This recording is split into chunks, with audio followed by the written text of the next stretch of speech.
Welcome back to Jazz Notes. My name is Tim Brown, your host.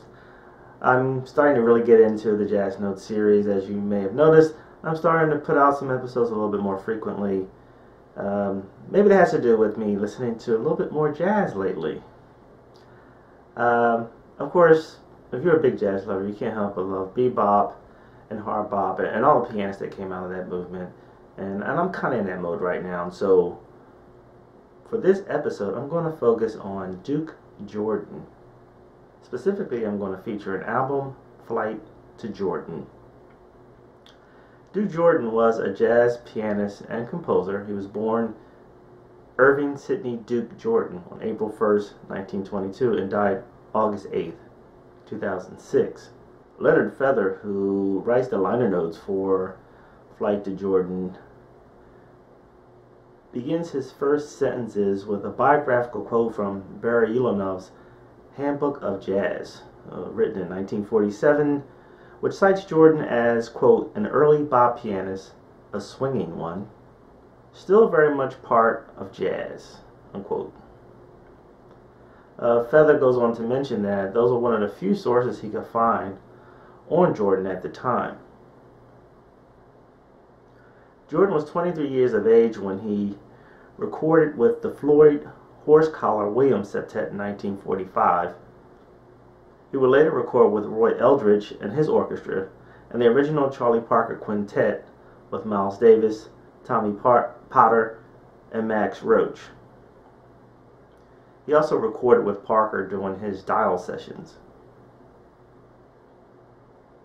He would also continue to make several other recordings with Parker in the late 1940s, and also recording with Gene Ammons, Coleman Hawkins, and Stan Getz in the early 1950s. According to the Mainstream Jazz Reference and Price Guide, now this is a book I've been using for years. It's a little out of date, but I fell in love with it over the years, and I still kind of use it to reference. This book here actually it's been a helpful guide for me in terms of figuring out some of the recording dates. On that book list, this particular album, it lists Duke's first recording as lead artist for Signal Records in 1955, titled The Jazz Laboratory, followed by a trio quintet album the following year for the same label, Signal.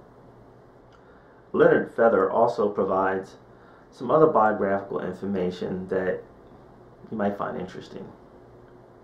His parents were musically inclined, but not trained professionals.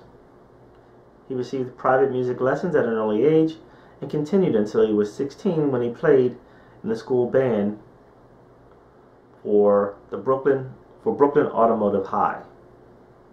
After graduating high school, he joined the septet of Steve Pulliam, a combo that won an award in an amateur contest during the World's Fair in 1939. Duke admired his contemporaries like Art Tatum and Teddy Wilson, yet he would be one of the first to pick up on the bebop styles of Bud Powell and Thelonious Monk. Here's a quote from the liner notes from Duke himself. Working with Bird was a fantastic experience, says Duke. He was such an inspiration, and often I heard him play things that were greater than anything he could do in a recording studio. And that, of course, is not surprising. I would imagine there were so many great jam sessions that occurred live that could never have been matched in the studio. The featured album for this episode, Flight to Jordan, was Jordan's first recording for the Blue Note record label. And it was also the first album with Jordan as a leader where he composed all the songs on the album. So this recording is pretty significant, so much so that he would refer back to this album somewhat obliquely through future recordings. Leonard Feather writes that Flight to Jordan, playing in the background, is a minor theme melodically patterned along the lines of the spiritual Joshua Fit the Battle of Jericho. The 32-bar chorus has an A-B-A-B pattern. The mood established by Tarantino's saxophone puts to valuable use both his tonal reflection of Coleman Hawkins and his stylistic debt to Sonny Rollins. In addition to Turrentine on tenor saxophone, Dizzy Reese is on trumpet, Duke Jordan, of course, on piano, Reginald Workman on bass, and Art Taylor on drums. In the late 1970s, Duke moved to Copenhagen, Denmark, and would record numerous records for Steeplechase, including Flight to Denmark and Loverman. And he would also come up with another album, Flight to Norway, and so forth. Again, constantly referring back to Flight to Jordan, which I think really was that first big album that really put Jordan into the spotlight. Now let's talk about the album cover art for a little bit. On the album cover, Duke Jordan is featured in a reflective mood or state of mind reminiscent of a composer at work, working out the details of his arrangement. Flight to Jordan is in large font, probably to give prominence to the title of the album, and also to the fact that Jordan is the composer. And also looking at the album right here too. And of course the letters that represent the artists who are featured on the album are slightly smaller in scale. The tone of the album is blue, and that's pretty standard for a lot of Blue Note albums. Blue seems to be the norm, mostly alluding to the fact that jazz has always been, the sort of underpinning of jazz has always been that blues feeling.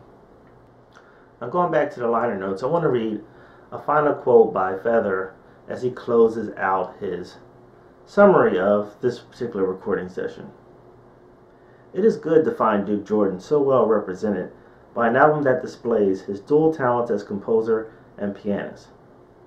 For those who are reading these notes, before deciding to embark on the flight to Jordan, may I recommend that you get your passport validated right now.